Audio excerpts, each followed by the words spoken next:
Everybody, for those of you who don't know me, I'm Josh Lowler. I'm the Historian Collections Manager here for the Loxahatchee River Historical Society.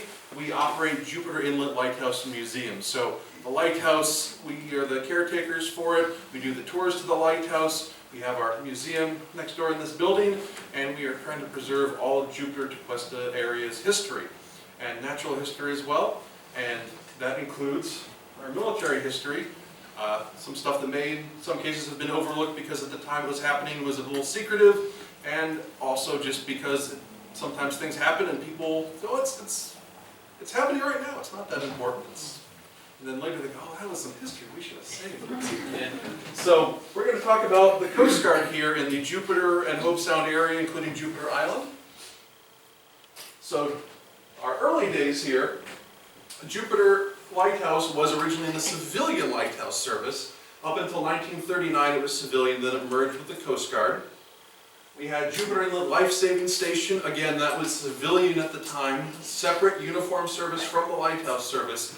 In 1915, after our station had been permanently discontinued, the Life Saving Service, the Revenue Marine merged to create the Coast Guard, which the lighthouse service and a few other departments later merged into as well.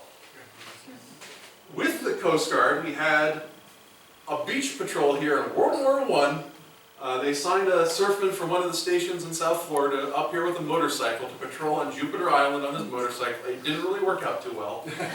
But it justifies someday that we want to get a 1917 Indian power cycle. It is justified as a representative example of our history.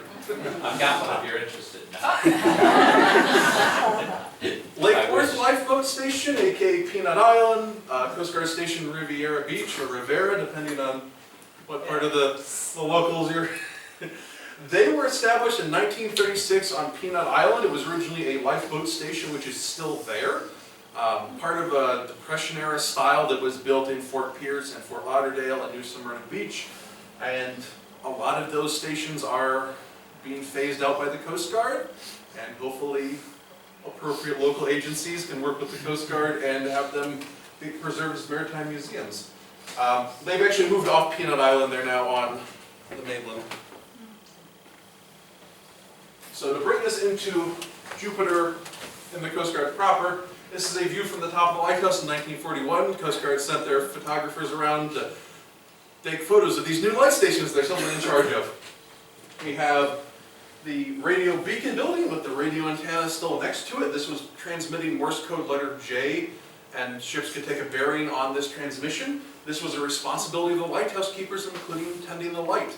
In fact, once the light had gone to electricity, more and more often they were spending their watch shift in that building instead of at the top. A little storage shed next to it. The transmitter building is still there. It's on the future restoration list, especially since there's not many of those radio beacon buildings left. The shed's gone. This is a little storage shed that's gone as well. This is the garage that had been built in 1929, which is still there. This is the duplex for the assistant keepers, for those of you who have been on a lighthouse tour and seen where the deck is today and heard the story of our keeper's house burning down in a fire. This was what they built to replace that house for the keepers. And then this is the head keeper's house, built back in 1883. And that was where Captain Armour lived, and then Captain Wells, and then Captain Seabrook.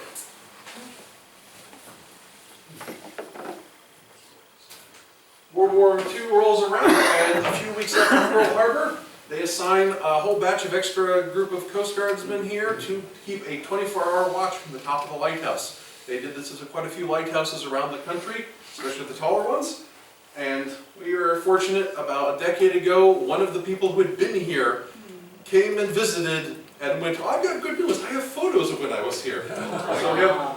The funny thing is, while he did stand up there with the telescope, this is a staged photo because, judging by the background, he's looking in the wrong direction.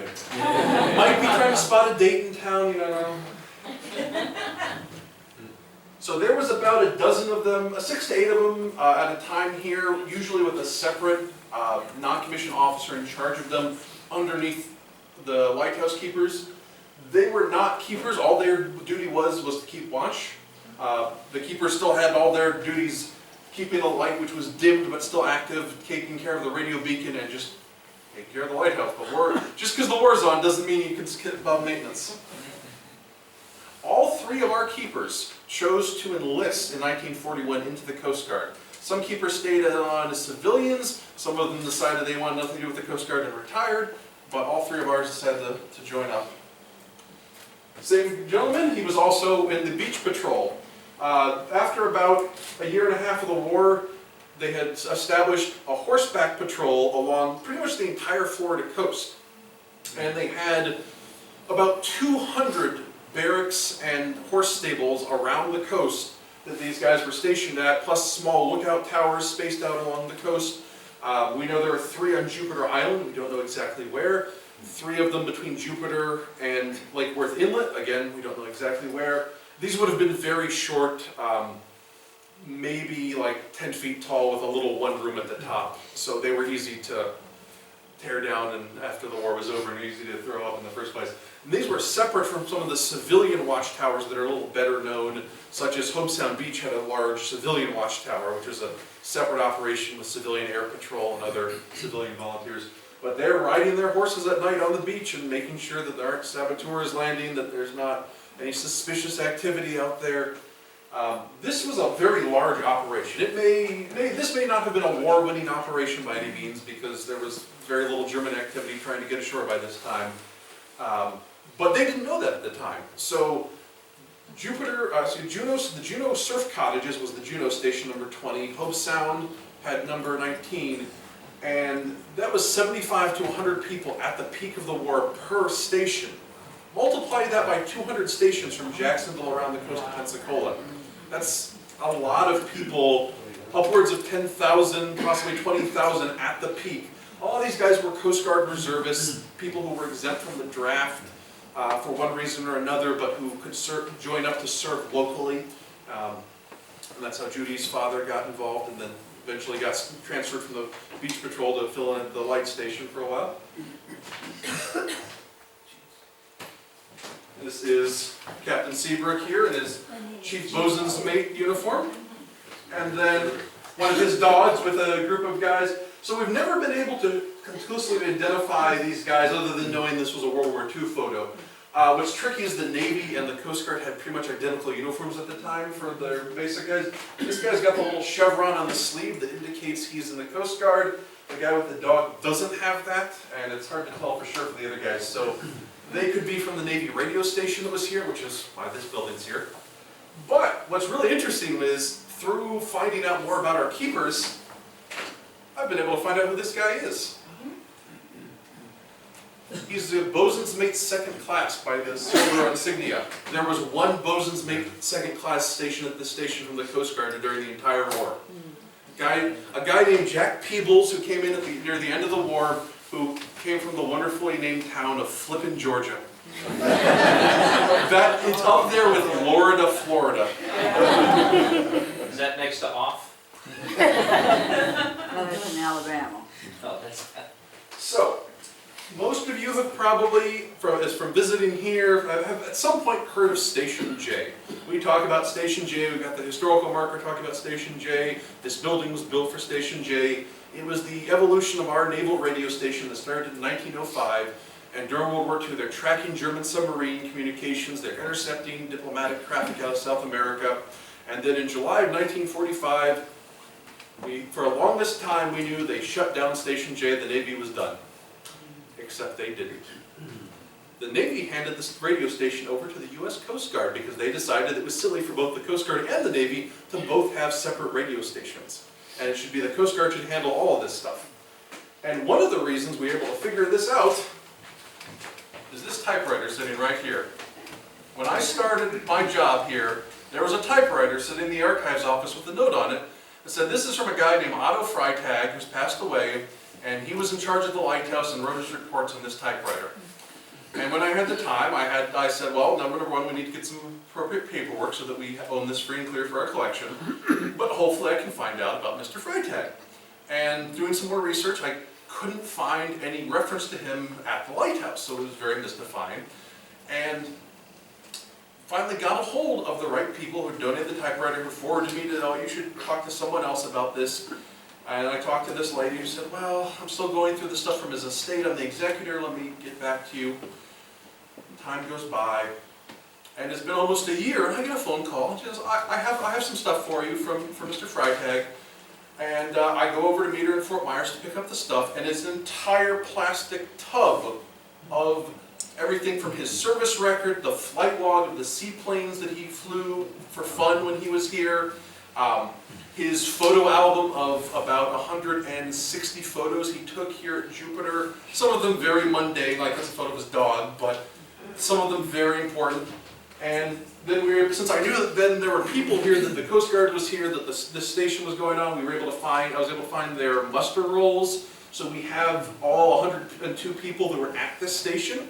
They went through, it was not a big station, as big as Station J. They had a dozen to 20 people, but it was the end of World War II, so they're cycling through people here at a very rapid pace. Mr. Freitag is a fascinating character in and of himself. There's an elaborate story about how he came to immigrate to America from Germany, how he lied about his age to join the Coast Guard because it sounded like fun to go chase rum runners in Prohibition. He ended up working in radio in the Coast Guard. He was in the Coast Guard for 30 years. He only retired because 30 years service was the mandatory retirement age, and he broke down crying when they wouldn't waive the age limit for him because it had been his absolute life. So he was the commanding officer for basically the entire 2 years that our station was in operation under the Coast Guard. And the Coast Guard decided that it was so far from Miami, they had a radio station near Miami, there were potential issues, they had to give up some of the property that had been leased during the war where some of the antennas were, and you know what, let's just shut the radio station down and put all of our operations for direction finding down at station Richmond Hills near Miami. And so that operated for decades afterwards. Anybody heard of Flight 19? Oh, yeah. Yes. Our station tracked Flight 19. There's in Mr. Freitag's collection, he has a little newspaper article that he pulled that someone talking about it, and he has drawn a little note on there. It's like, yeah, he wrote a letter to the editor for, I think it was the Palm Beach Post, explaining how, yes, Flight 19 was somewhere off Cape Canaveral, no idea how they were lost, but we were taking bearings on their signals and forwarding the information to Miami.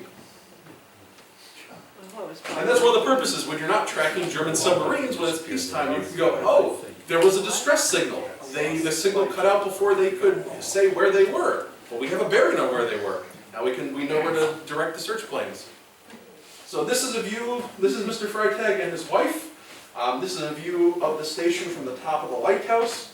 This is the barracks and radio room that they built for Station J that the Coast Guard used as well. This is the original wireless telegraph station building from 1905. The big radio antennas, the Chief Petty Officer quarters where Freitag lived. We're right here. The old US 1 bridge, the bridge tender's house. Little slice of life at the DF Station Jupiter. 5-foot-long rattlesnakes. It is a natural area. I found a clipping about this, a wedding that had taken place here. One of the radio men married someone who had just gotten out of SPARS, which was the female Coast Guard branch during World War II. And then I got Mr. Freitag's photo album and looked through it, and lo and behold, there's a photo of the wedding.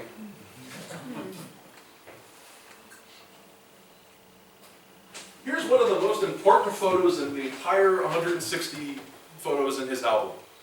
We knew from official records from the National Archives that Station J, during the peak of the war, they said, we've got all these antennas, we need more. Because you can't, different direction finding antennas, if you put them too close together, they interfere with one another, so you've got to use a lot of space. And first they said, Jupiter Inlet Colony, no one's got a house there yet, this would be a great place to put it. And then they said, maybe a little too constrained there, better idea. Let's get this piece of property down here, a little bit south of us, and we'll set up about 6 antennas down here. And we never knew with complete certainty if this was a hypothetical thing or if it actually happened for sure. Well, how convenient that Otto Freitag decided when he was up in his seaplane doing his flights he would snap some photos, including the only aerial photo we've ever found of this South Annex, which they had to give back because it was all leased from 8 different people, and with the war over they really wanted their property back. You can actually see this sort of distinctive shape cleared out on some of the aerial photos from the 50s as well, after they've removed all the antennas and the little tracking building there as well. That's the Intercoastal Waterway up here. That's now A1A. And then here's a photo of them disassembling some of the antennas they had to take out so they could give this land back to the people they leased it from. This is a photo taken, again, top of the lighthouse. This is the year after Freitag left. This is from a gentleman who was named Vic Loher. Loher. He was not assigned to the lighthouse, but he lived here. He lived in this little duplex right here, left over from the Navy. He was assigned to something called the Loran Station Hope Sound, but he was married and they didn't have any married quarters up there. So they let a couple of the guys live at the old Navy radio station down here. And he was kind enough to email these photos to us several years back. Coincidentally, his son followed in his footsteps in the Coast Guard and later commanded the Loran Station Jupiter. So they just demolished, for whatever reason, the old wireless telegraph station, probably because it was 40 years old. Here we are again. The Australian pines are really starting to take off. Shoeys back there on the road. Remember that? This is a fairly well-known photo of the lighthouse from the 50s. Well-known mostly because it's in the Florida State Archives, so everyone has access to it. We have, again, the Lighthouse Keepers' Homes down here. We have the new radio beacon radio beacon antenna. For those of you who've seen any aerial photo of the lighthouse from the 50s through the 80s, you're going to see that antenna up there. It was red and white and stuck out like a sore thumb, especially since the area around it was cleared out. And they actually got some of the airmen from the Air Force tracking station that was next door to come and put this thing up for them. And I got to talk to one of those fine gentlemen who's retired down in Punch Gardens now. So we got the station down there. Got our lighthouse with the black top up there. Still have the water tanks. Have a laser pointer. This little building down here, we're not entirely sure about. It shows up in a few photos. We think it's probably another well. The workshop had a well under it. I think they added a second one. Is this view looking west? This is looking west from some aerial shot. Interesting enough, the curtains are not closed in the lighthouse. Just a guess, but our lighthouse had some buildings, some little buildings like that. They were for bees. They had beekeepers. Yeah, it could have been something that one of the keepers had done and they wanted them to keep it. So this is the view from the top from 1960 when they have just changed everything at the light station. The lighthouse kept going after the war largely as it had before. It was all enlisted Coast Guard by this point. They had usually 4 keepers instead of 3. And they were living in the same houses, doing essentially the same duties: upkeep the station, keeping watch, radio beacon. Usually it was a bosun's mate. He had an engineman to make sure that the backup generator was always working and the motors would turn the lens around. And then they usually had a couple junior enlisted men to round out the watch and do the manual labor. Keeper's workshop still here. Radio beacon transmitter still in use. Garage. This is now what we call quarters 2, which is a new house they built in 1960. They kept the duplex. Very sadly, they tore down the 1883 home because they deemed it in poor condition, and they built quarters 1 that's there now. Until we got this photo, we had no idea that there was a cistern for some reason right behind the back door of the house. I've got a confirmation the gas tank here was to basically fuel their lawnmower, but haven't found out for sure why the cistern is here. An intriguing possibility, not only in why it's here, but how old it might be, is that this could have been converted from a cistern under the original keeper's house, but that's only theoretical at this point. They might have wanted to have a backup supply of water in case of a brush fire. There used to be, right over here, there was a water tank on the hill that could store about 4,500 gallons, and they tore that down as part of this remodeling effort. Tearing that house down, by the way, to build the new house, which these are concrete block stucco single-family houses. John Du Bois was hired to do some of the tearing down work because he'd actually been in the house before and so could tell people, oh yeah, there's probably some wiring behind there. And then Frank Seabrook came over, and since Frank had lived in the house, could give some information to John about it. And that was from where it got popularized, the story of Frank's service, supposedly during the 1920 hurricane, of helping to turn the lens. So this brings us to Jupiter Island. This is barracks number 19. That's the road on Jupiter Island there. A lot of undeveloped property back then on Jupiter Island, and quite an impressive beach too. So I would say that this cleared out area they probably used for the horses. But they had to keep a lot of guys in that barracks, probably in pretty close quarters. This is an aerial they took in 1943 when the war is still on.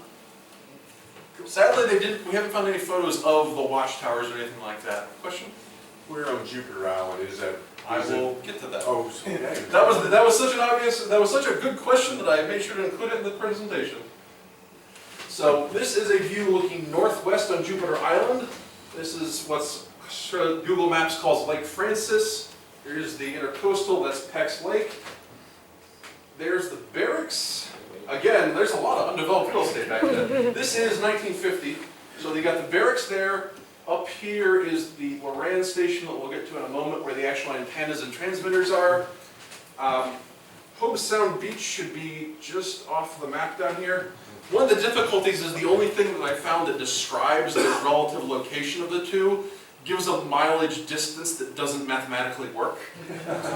So this photo is our best bet because Lake Francis is still there. And so, Lake Francis, here's Hobe Sound Beach. So approximately right around in this area, in fact there is one, and exactly one, beachfront lot that has a wider frontage than all the other lots around it. And I'm suspicious that may be the correct lot.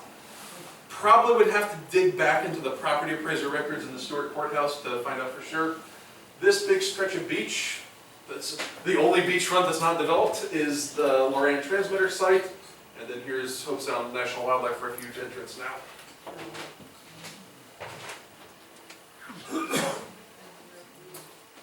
So we had a not so little hurricane in 1949. In fact, the anemometer measuring the wind speed at the top of Jupiter Lighthouse blew away at, I believe it was 160 miles an hour.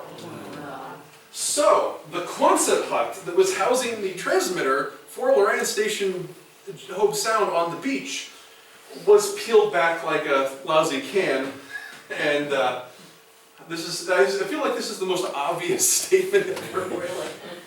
This is some shielding so to avoid interference with the transmitting equipment. And here's the other end of the building. The other end, there's missing a wall here. So, needless to say, all this is ruined. And I should stop and explain, for those of you not familiar with Loran, I'm going to give the basic explanation because the technical explanation is fairly complicated and I don't have even the most extensive grasp of it. Nowadays, you want to find out where you are, you pull out your phone, look at your GPS, and the satellites triangulate your position. Loran, which was developed during World War II, probably one of the least known technologies of World War II, both in the Atlantic and the Pacific, used pulsed signals to triangulate from radio towers, and you had to have a special receiver, and early on you even had to fiddle with the knobs to figure it out, but it would essentially use the same concept of triangulating your position from different signals. You would have the Loran A, the first version, which is what Hobe Sound had, you had a master station and a slave station. The master sent out a signal on a known delay, the slave station sent out a signal. You would tell what the difference was between those two signals, and then you could consult a chart that had a line that said, well, if your difference is this amount, you're somewhere on this line.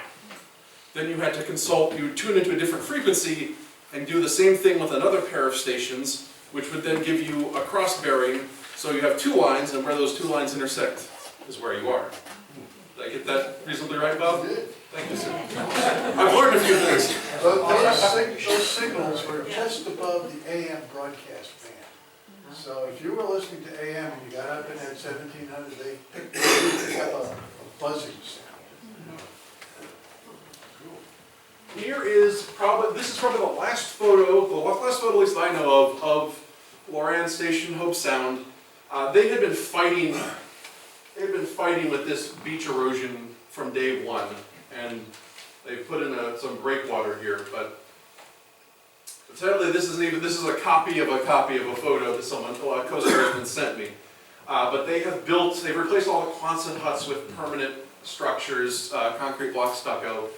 The station started out with about a dozen people in 1945 at the end of the war. Around 1950, they'd done enough upgrades in technology they could downsize it to 5 guys. And so they would live in these houses.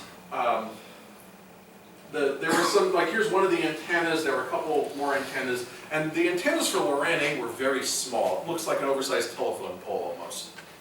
So 1962, the Coast Guard decides we've been testing out Loran C, we have Loran A here, we've got a lighthouse down the street, let's just put all this stuff together instead of having these different stations. This station got leased to the state park system, where Mr. Richard Roberts here had his office in one of those buildings for a while. Eventually, the erosion problems took out some of the buildings, and at a point undetermined to us at this time, the remainder were demolished. Amazingly, the Coast Guard still owns this stretch of property and have resisted all efforts by the county to turn it into, to want to acquire it, to turn it into a beachfront property, or a park, and public beach access, or to sell it to the public so it can be expensive homes. Where is that today? That is the spot Empty lot. where, That empty lot. Yeah, that's the empty lot, yeah. Here in the north end there? that is that, That'd be quick. that was that empty lot. You can drive right past it. It's probably posted no trespassing. Yeah, Yeah, we checked it out. yeah, we did, we went over there and They had a reason, I was asking the guy for some reason. over the dunes, yeah. I was there, we were there like 2 minutes and a policeman showed up. Wow. Oh, we explained, Glad I he told us, Glad I had my ID with me. yeah. So, Military ID. one of those things, folks have probably, if you've lived here for more than a few years, at some point you drove up the US 1 to Hope Sound, and if you didn't know what Loran was, and you didn't know why the antenna was there, you at least saw the 600-foot tall antenna on the side of the highway, and you knew something was going on. But, that's not the original 600-foot antenna. This is the original 600-foot antenna. This is Jupiter Hills Country Club nowadays. In 1957, it was part of Jonathan Dickinson State Park, and they swapped this property with developers to get Trapper Nelson's property. As nice as it would have been to keep the scrub environment, I think between the history and the Loxahatchee Wild and Scenic River that we were able to get designated, I think it was worth the trade. In fact, they got more acreage out of Trappers as well. This was smaller acreage, but they built Jupiter Hills Country Club, so they felt it was worth it. So we've got the main antenna here for Loran C transmitting. When they were testing Loran C, they had a separate receiving antenna at the time. And this US 1 right here. Now this, I've talked about Loran A, I've talked about Loran C. This raises the very obvious question. Was there a Loran B? There was a Loran B that they tested. It was intended to be an improved form of Loran A. And the technology they were trying to use just wasn't panning out. It had several deep improvements over Loran A, but there were some technical issues they just couldn't work out, interference and so forth. And then the Air Force had started to develop something called SciTac, which was intended to be used for precision bombing. And the Air Force decided it wasn't really worth their while, but they handed this stuff over to the Coast Guard to see if they wanted to play around with it. And our equipment for here actually started up in Carabel, Florida before it got moved down here when it was a SciTac test station. And this evolved into Loran C, and at that point they said, okay, this solves all the problems and has all the advantages of Loran B, so we're just going to ditch Loran B and never implement it. This antenna, I'm told by a guy who runs the Loran History website, who you should know these things, this antenna was not moved up to Jupiter. It was actually dumped offshore as a dive site, and so you can dive the wreckage of this. I don't know if they also dumped the rubble from the transmitter building or not. Here's the ground floor view of, this is a much smaller station. It had maybe 10 guys. According to one of the people there, they didn't even have housing, they didn't even stay here. They gave them, the Coast Guard gave them a stipend to live in, rent some civilian housing locally. So this is the Loran C antenna, which isn't much changed from what was used later, and then the transmitting building and the power coming in.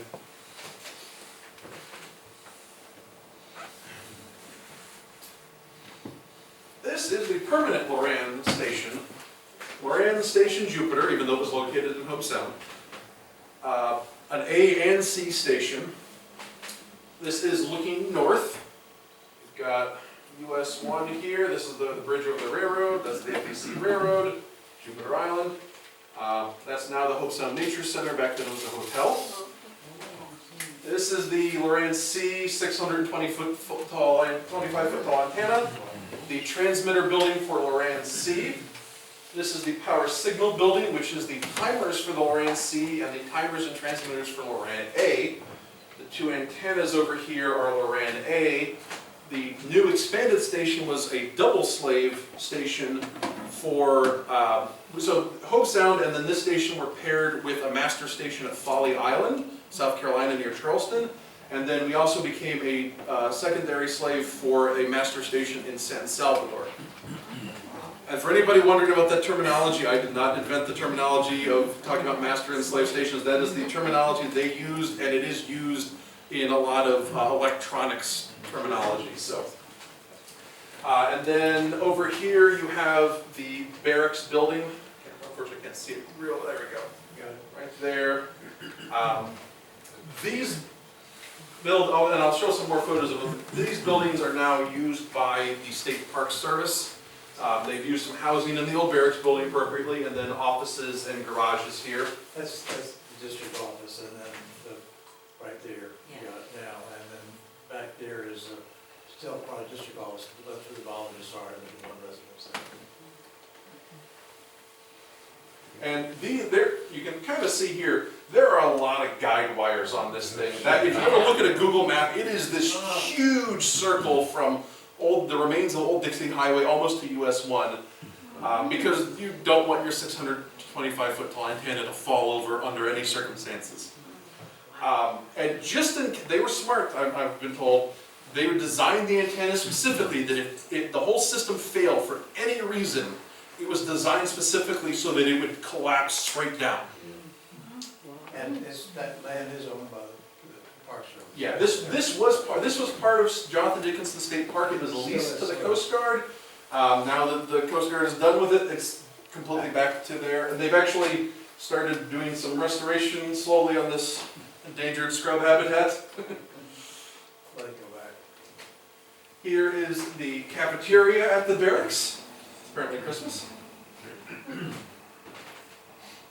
that stupid. Oh, I do that, guys. So the lease has transferred from the coast. The coast, yeah, I'll explain a little bit. The lease ended for the state park. Right, Yes. for the park. For the park, the Coast Guard is completely out of Jonathan Dickinson State Park.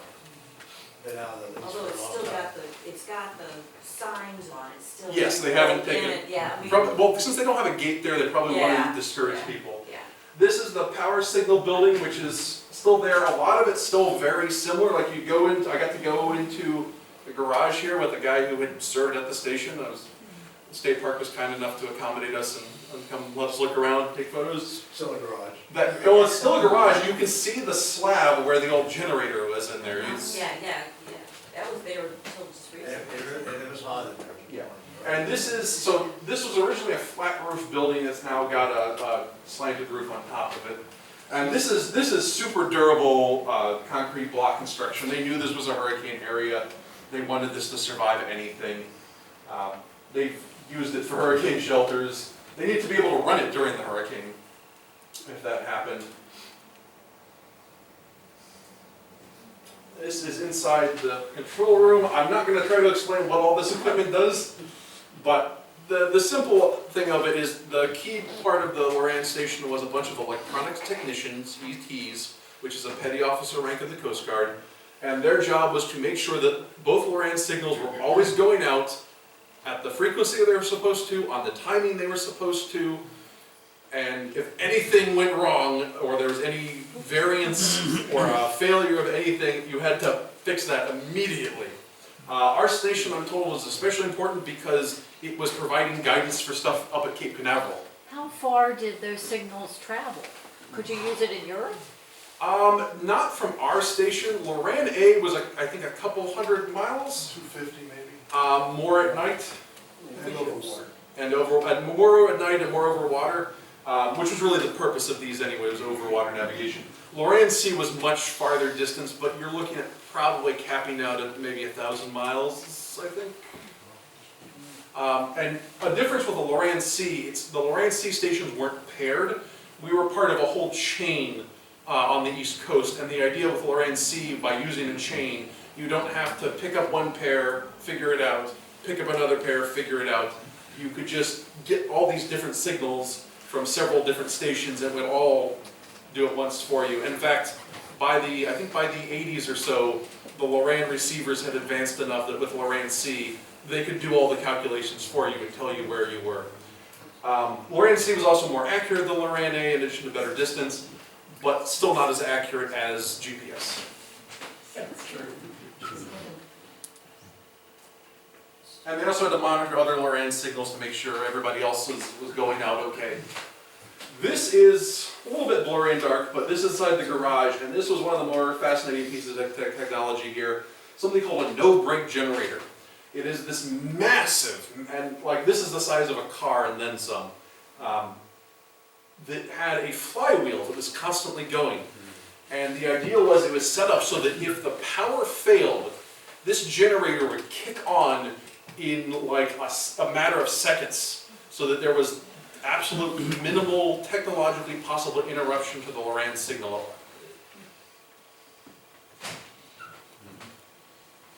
And if this thing kicked on, everyone knew that everyone on base immediately had to scramble because they had to kick on some other generators that were manual. Who is taking advantage of these signals? So these were not just military.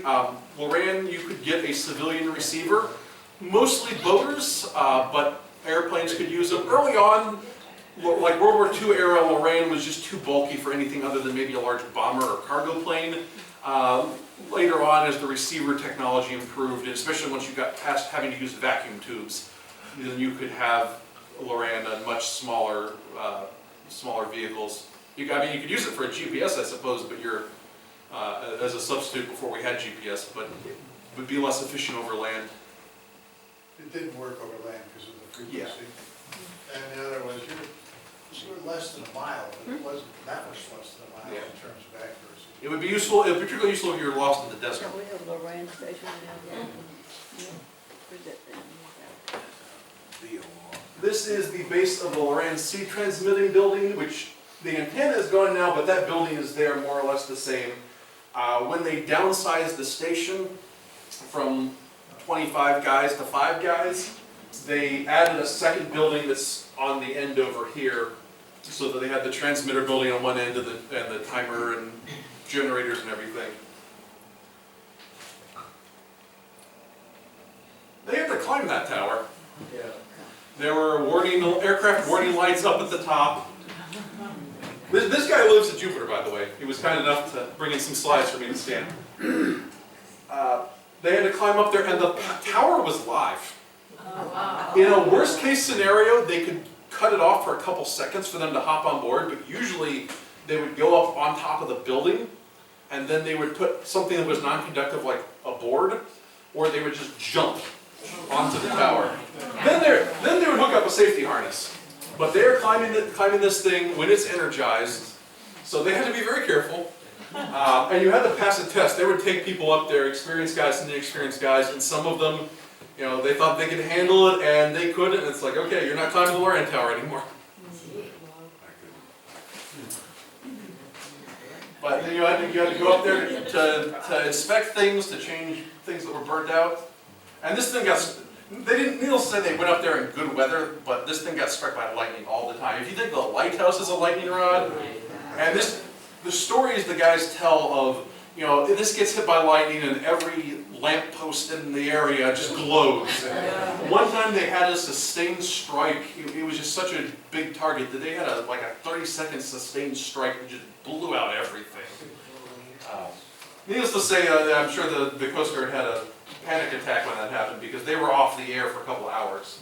Josh, you hear those guys talk too.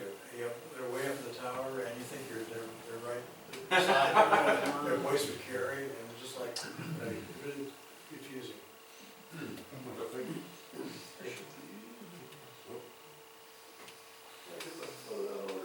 There we go. That's the view down. There's the transmitter building. Matchbox cars. He also took a series of, the same guy took a series of photos looking northeast and south as well. So they needed some place, so they had 25 guys assigned to the station. Inevitably, some of them are going to be married, most of them are going to be petty officers. You need some place for these guys to live. Don't want to take up any more space in the state park than they have to, but they got all this space here at the light station. So they said, let's build our family housing down here at the light station. I know the words are a little screwy, but I wanted to have it oriented north for convenience. This is US 1 Bridge, this is our building, and they said, let's just tear down that entire radio station. Some of the houses down here, here's the lighthouse and the light station, and then we'll put the other ones up here at the top of this bluff. Fortunately, they didn't build this plan, because those houses would be gone, and our building would be gone. Fortunately, they didn't do that. Then they kicked around a second plan, which was they were going to build a little circle of houses here, and then they were going to convert this building into, they were going to remodel it indoors, and so it would be, instead of 4 downstairs, 2 upstairs, it would be 2 upstairs and 2 downstairs with the, basically knocking out a part of the wall here, and you'd have extra large family quarters here. Fortunately, they didn't do that either. This building ended up going through a number of uses in the subsequent years. They had a bar in here, they had the Coast Guard Exchange in here. We used one of these rooms for some of our early offices with the Historical Society. The Coast Guard Auxiliary met in here. The River Center used to be in here.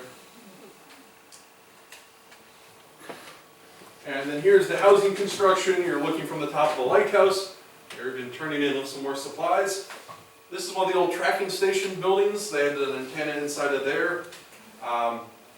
This is a lot of people might remember there was an antenna next to the bridge over to Jupiter Island. And we even have a map that says future Orion cities. That is not the Coast Guard. That's the Air Force right here with their tracking station. You've probably seen the satellite dishes up on County Line Road. They leased from the Coast Guard space for a tracking station.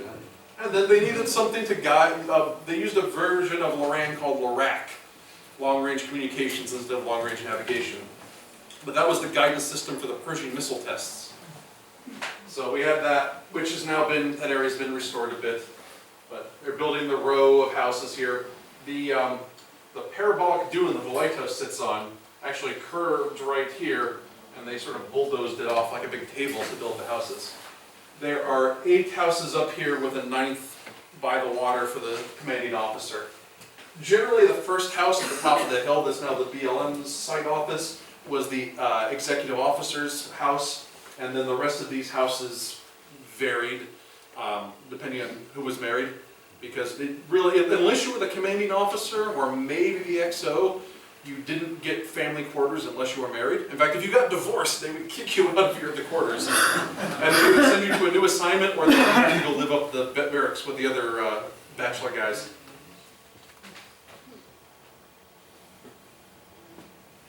This is a photo we just got. One of our bosun's mates who was in charge of the lighthouse in the 60s, his next assignment was at Fort Pierce Aton team, in charge of a buoy tender called the Hammer. And in 1967, the Hammer came down here and rebuilt the dock at his old station. And thank goodness he took photos of them, which he kept and was kind enough to mail to me. So this is the current dock that we have. They're actually driving the concrete piles that are in there now. And they're rebuilding. We've had a dock here at the lighthouse since the beginning. They've just rebuilt it on a number of occasions to various degrees after it had been old, worn out, damaged by hurricanes, etc. The one that they're rebuilding here was probably They put in one in 31 after the 1928 hurricane messed things up pretty badly. It got damaged in the 49 hurricane when a bunch of the Australian pines fell on it, but it might have been only damaged up here, so this portion might have still been original at that time.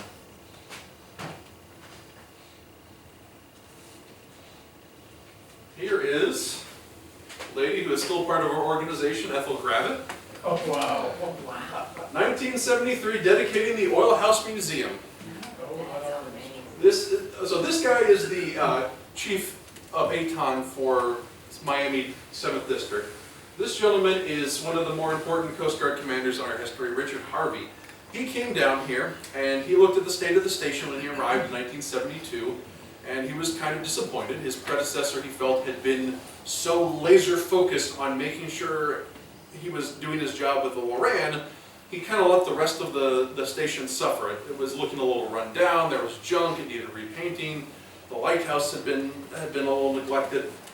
And so he really, and he'd gotten excited about history before he came here. You know, he'd been stationed in the Pacific and had, on an atoll, and had a lot of breathing time. So he was really interested in getting the place spruced up, and his enthusiasm was infectious. And his right-hand man was the bosun's mate in charge of our lighthouse and the maintenance deck force. Guy with the wonderful name of Kit Carson Campbell.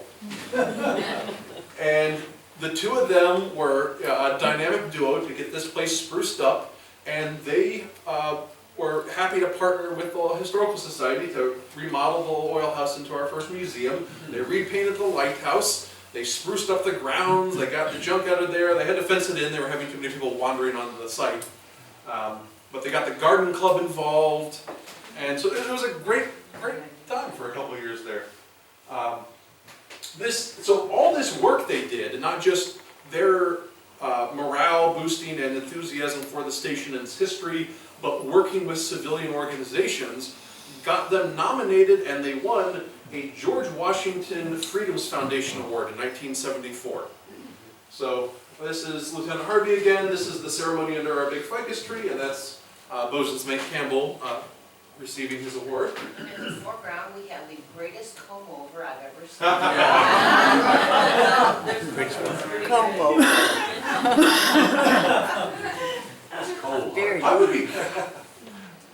That's not Bobby Culpepper, is it? This was another one I got literally just within the last couple of months. A gentleman who's here in the 70s. This is the grand opening of Jupiter Middle School. The Jupiter Station sent 4 guys to be a color guard for the dedication of the school.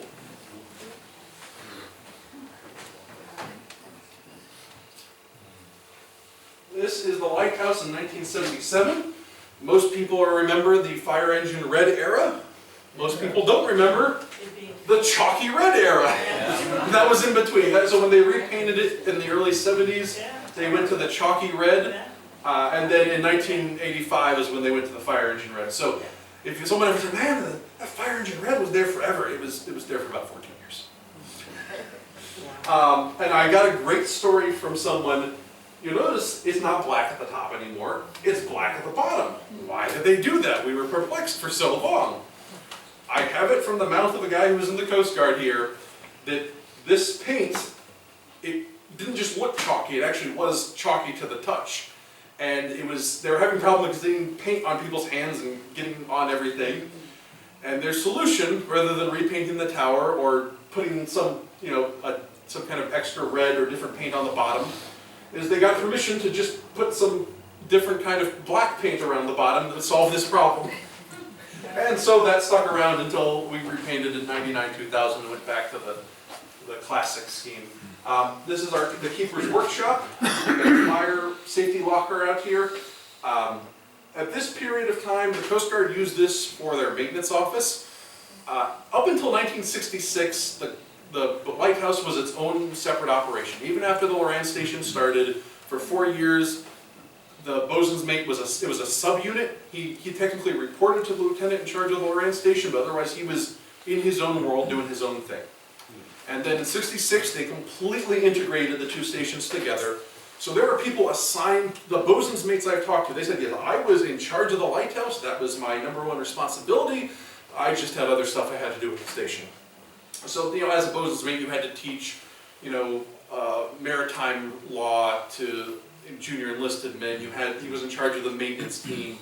But in addition to the guys assigned to the lighthouse related duties, he had a whole deck force of guys up at the Loran station as well. So twice as much work with twice as much people serving under you. So, but they used this as their maintenance office, and they nicknamed it the bosun hole. This is that mysterious cistern here with the fire pump and hose, which why we think it might be related to brush fire concerns.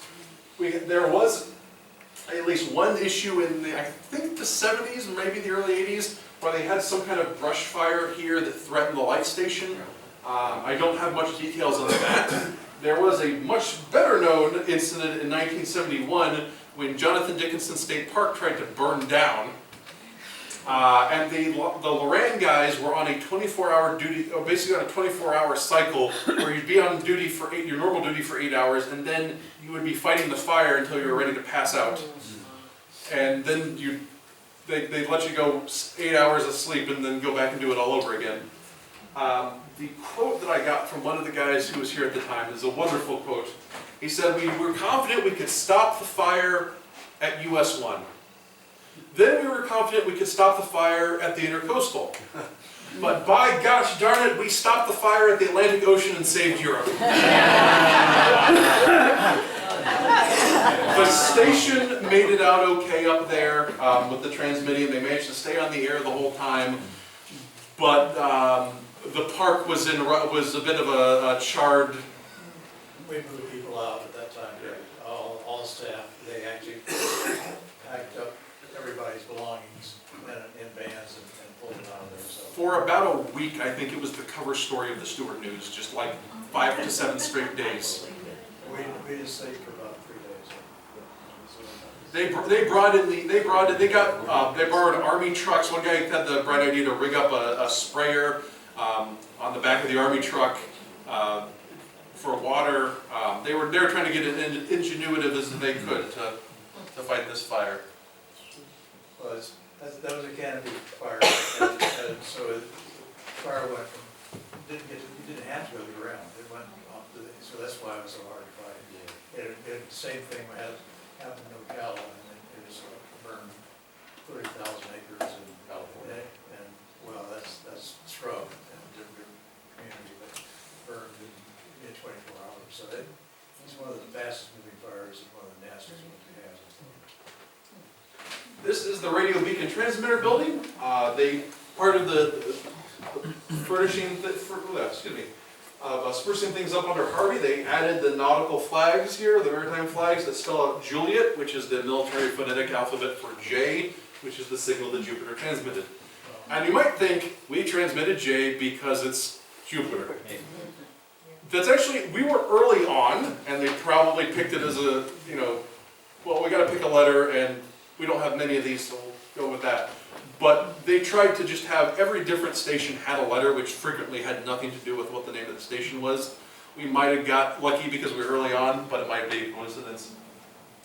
The one universal that everyone in the Coast Guard tells me about is the fishing here was amazing. So this guy told me he got here as a junior enlisted man. He was married with 2 kids, couldn't get into the family quarters, so he was living, shoestring budget, and the fish, he ate a lot of fish dinners. But everybody on base here, perpetually stocked the fridge with snook.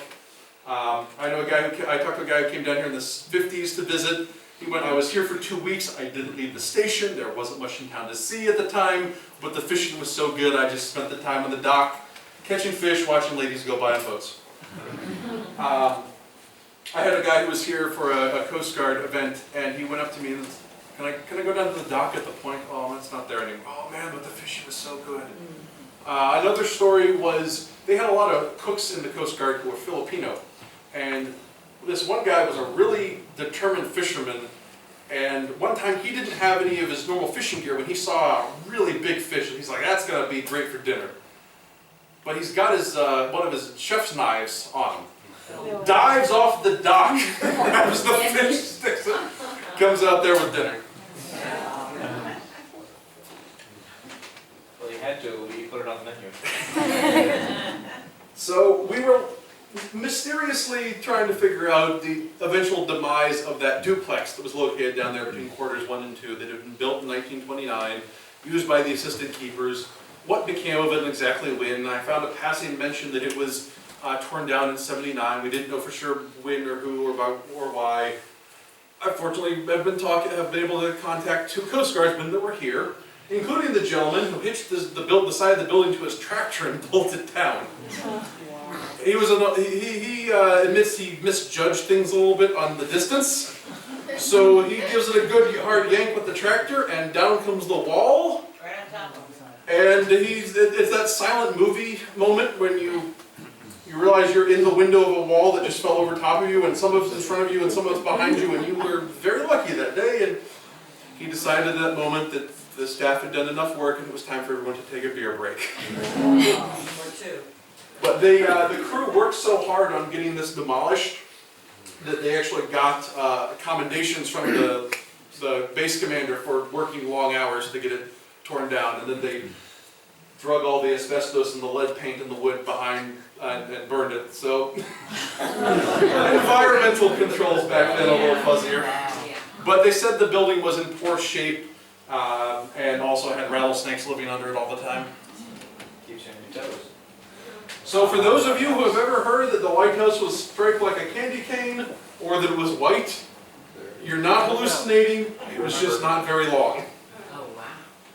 They repainted it with not the best choice of paint, shall we say, in 1984-85. And then, since you've got to paint it in sections going down on a hanging scaffold, thus you get the candy cane stripe. Someone thankfully thought this was an unusual enough thing that they should take some photos of it, went across the river to what was then the Haas building, now the Haltech building, and took a series of photos and donated the slides to us later. So things begin to wind down here, starting in the 80s. Loran A, the entire system is discontinued. The base gets downsized a bit. In 1987, our lighthouse keepers are removed. We think the radio beacon ended at that time. We don't know for sure.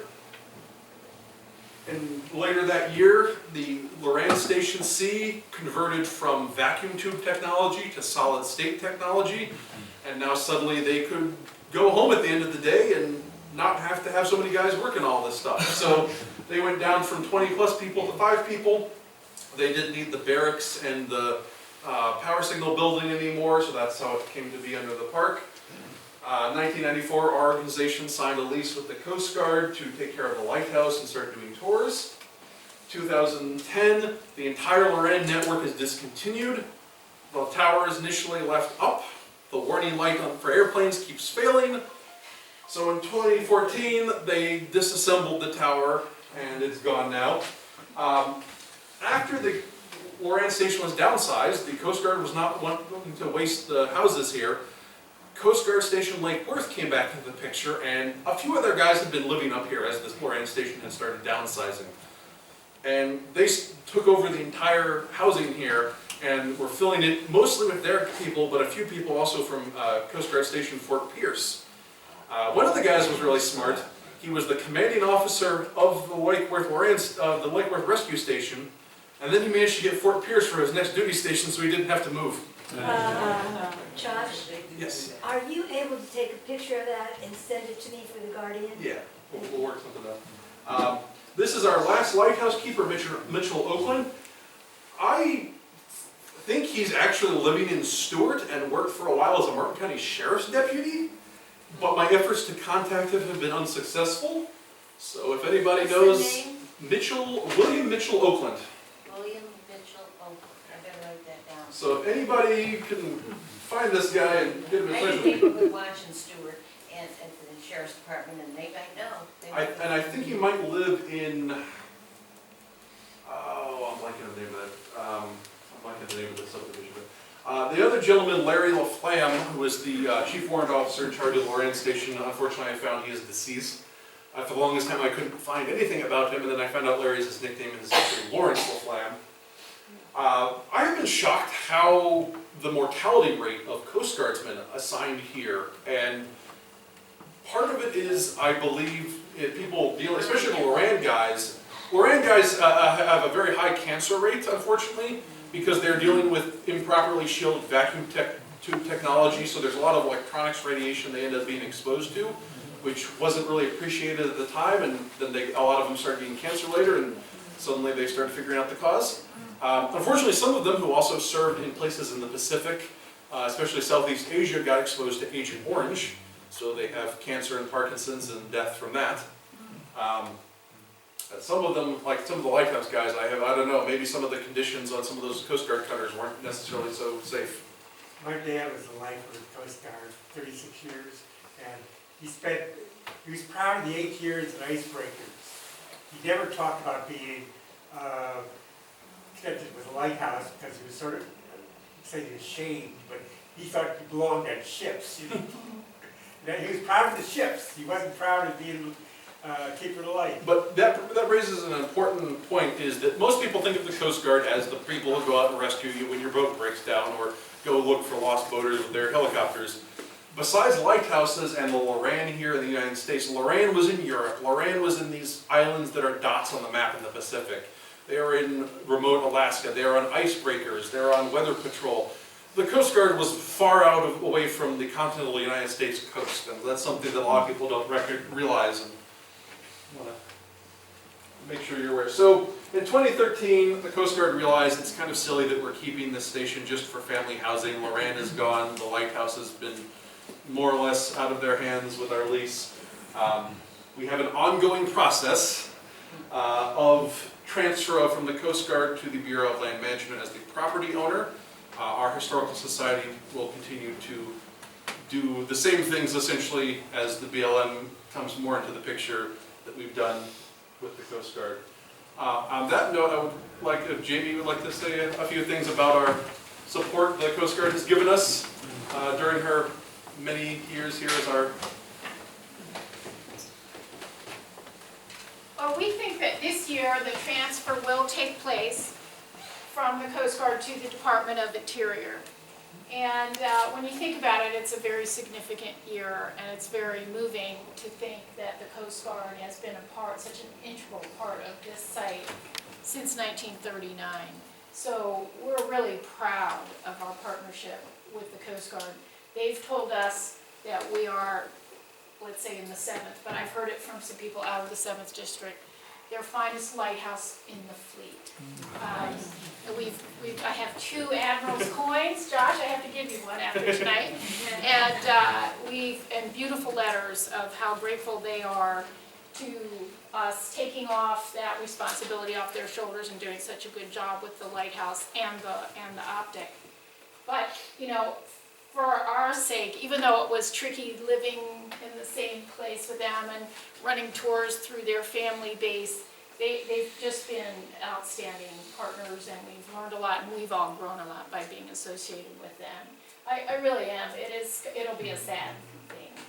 But a couple of the commanding officers that were stationed here really made a big difference. Before that, people felt, and understandably so, protective of this as a Coast Guard base. And here it is, this spectacular, historical, natural site that most people couldn't get on or enjoy or learn about. So the first person that really made a big difference when I was here was Jim Robertson.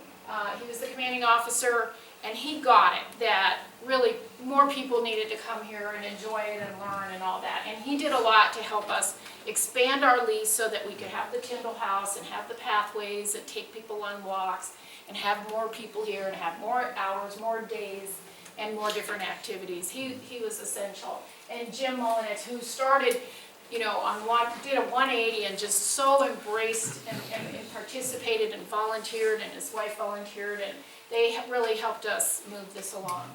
So now we're going into this other era with the Bureau of Land Management, which is actually the Department of Interior. And so as a partner, a full partner in the Jupiter Inlet Lighthouse Outstanding Natural Area, our lease will be continued, the same lease with the Coast Guard, with additional permits to keep expanding the experience here for people. But we're really, really proud of being even touching on the remarkable Coast Guard. They are such outstanding people that they're like firemen, you know, they race to help. They put themselves in danger. They are like those life-saving surfmen.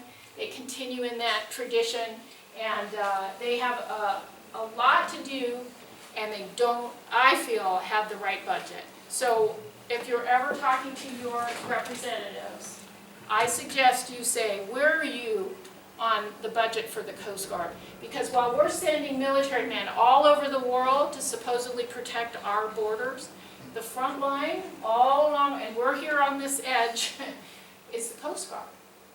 They're protecting our inlets, our rivers, and all around our coast. So, you know, whenever you can support them by, every time I've talked to a congressman, no matter what the subject, I've said, I think you should ask for more money for the Coast Guard, because we've seen them work with inferior equipment and boats, and, you know, they should be getting everything that they need.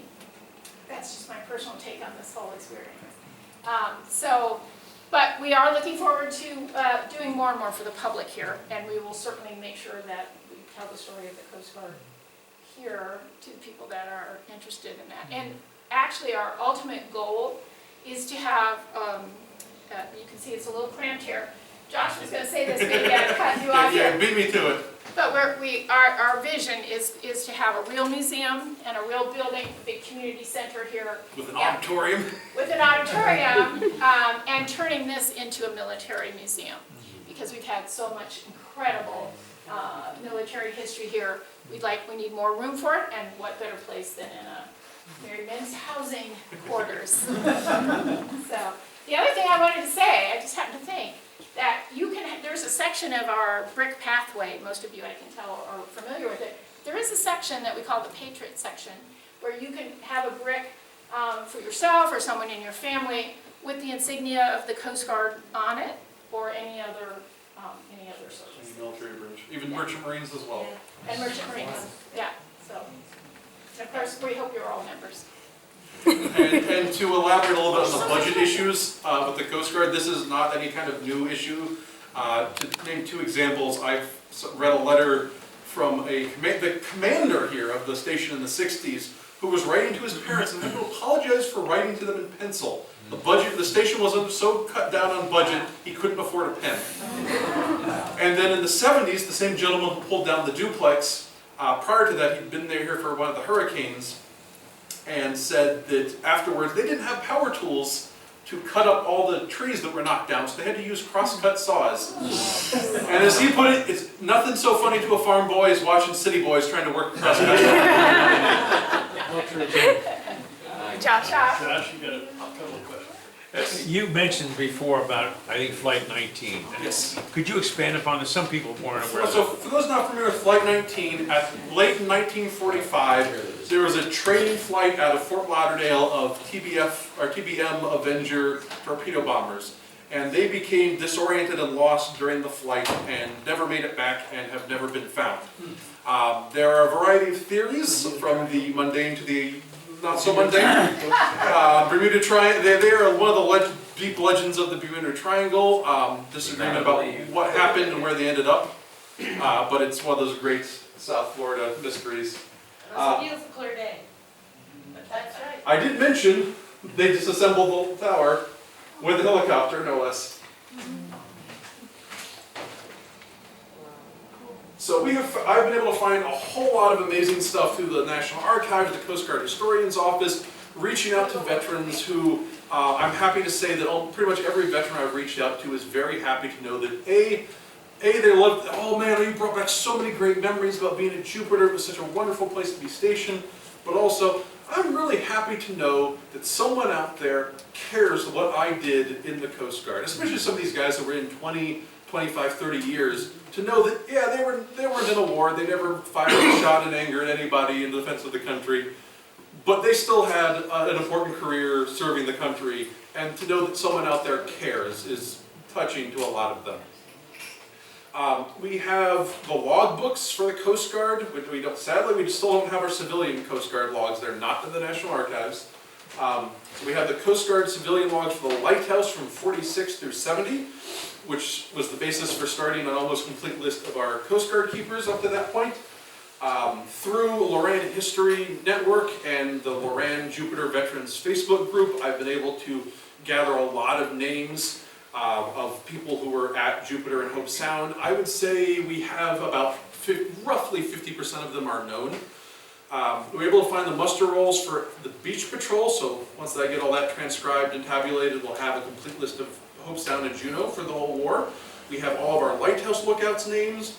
We have all of the direction finding Jupiter station, Otto Freitag and his men list. We have some mundane questions such as, like literally within the last month I found out when they completely integrated the lighthouse into the Loran station. But we don't know for sure when the radio beacon was discontinued or the antenna removed. We don't know for sure why that cistern was behind quarters 1. We want to have a complete list of servicemen who were here. Still have to dive into some more Coast Guard records in the National Archives. The Coast Guard organization of their paperwork, not all of it's made it to the National Archives yet, and what's there is organized in a little slightly more complex manner than some of the lighthouse records. Don't have very many photos of the people that were here. Some of them just didn't take photos when they were here. So we're looking for more of those. Even sometimes just simple things like, you get a photo of the change, everyone had to get together in a big block for the change of command ceremony. You get a good photo of that group and suddenly you've got faces for potentially dozens of people that were here at one time. And just continuing to reach out, whether they were assigned to the lighthouse or one of the Loran stations, reaching out to those veterans and their descendants and family to learn more about their experience and also how it integrated into a larger career in the Coast Guard. Now, besides active duty Coast Guard here, we do have a Coast Guard flotilla in Jupiter. They used to meet here, they now meet over at the River Center. Judy Bramer here is one of their members. There's the flotilla historian. And if you'd like to explain briefly what the Coast Guard Auxiliary does? Yeah, I'd like to encourage every boat owner to get their boat inspected. We do it every Saturday at the River Center. We'll be at the Jupiter Jubilee. We'll be here at Seafest for the lighthouse. And what we do is we inspect, make sure that every boat owner has what they need. We give a certificate, and that helps your insurance. It lowers it a little. And you also teach boating safety classes as well? Absolutely, at the high school and at the Burt Reynolds, what it used to be. Yeah, Burt Reynolds Park? Yeah. And you know, we're so very fortunate to get a, what's it called, from the, oh gosh, you know, the little fellow, what? A grant? Yes, thanks. The little fellows that drowned, Oh. they support us, and that's, you pay $10, but you get it back if you just attend the classes. So the flotilla's been around, I think you found from the 60s here? When this flotilla started? I don't know. I've worked here since 1980, but I haven't been here for that long. The flotilla's been here, and then some of the other flotillas were active before that. Thanking a lot of the veterans here that provided photos that I've used in this presentation. And if you're interested more in Loran, loranhistory.info, great website by a couple of Loran veterans to tell you everything you could ever possibly want to know about Loran. A few things coming up. I've got a presentation about Spencer stereo views at the Jupiter Library on a Friday afternoon. Melville Spencer was a lighthouse keeper here. He took early stereo view photographs of Jupiter and Lake Worth, possibly the earliest photographs, period, not just surviving, of our area from the 1870s and 1880s. If you or friends and family have been here for more than a few decades, or your ancestors were, we're having a Jupiter Old Days meetup right here in this room, and it's just a chance for people to get up here and go, I remember before we had I-95, I remember before Indian Town Road was 6 lanes. You remember the old days of Jupiter. Not necessarily, if you got Grandpa's pioneer stories to tell, that's great, but even just the 50s, 60s, and 70s for Jupiter has become something of a bygone era. It's changed a lot, so. For Armed Forces Day, I'm gonna be here talking more about the other 4 branches. We had all 5 branches of the military here. We have Seafest for Kids coming up at the end of September. That's our Kids Maritime event, fun and educational. Here on the site, Wild and Scenic Film Festival is the 50th anniversary of the Wild and Scenic Rivers Act that led to the Waxahachie River being designated Florida's first wild and scenic river. So they're short, educational, inspirational films. And I have my first book in the works, which is tentatively titled Captain Armour's Legacy. It's going to be a collection of short biographies about all of our lighthouse keepers, civilian and military, of whom there were nearly 200. And just to say something about, a couple pages about their lives, from not just when they were here, but they're fitting into a larger picture. We are the thread that ties so many different people together. And then I've talked a lot about the Coast Guard history. There's a lot more out there to find and to tell. And it's a story that can't be told really separately from our lighthouse and from the radio station here. So I want to do the book that's never been written that needs to be written, the most important station about all 5 branches of the military here in Jupiter and Hope Sound, from the lighthouse and all the branches up through present day. Thank you all for coming. I'm happy to answer